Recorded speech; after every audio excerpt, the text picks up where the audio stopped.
আমি মোহাম্মদ জামিল আক্তার। আমার অকুপেশন, আমি একজন অ্যাসিস্ট্যান্ট ইঞ্জিনিয়ার ডিপিএল গ্রুপে, মেইনটেন্যান্স ইলেকট্রিক্যাল। আমি এই কোর্সটা করে খুব উপকৃত হয়েছি।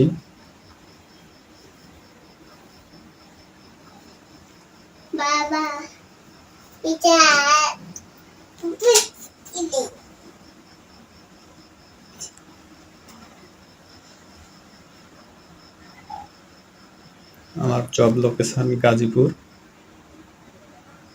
এই কোর্সটা আসলে খুব অসাধারণ ছিল, স্যারদের বোঝানো সবকিছু মিলিয়ে আমি আসলে খুব সত্যি আনন্দিত এই কোর্সটা করতে পেরে। স্যারেরাও খুব হেল্পফুল ছিল। ধন্যবাদ জানাই গবেষণা লার্নিং একাডেমিকে এবং ধন্যবাদ জানাই স্যারদের। আসসালাম।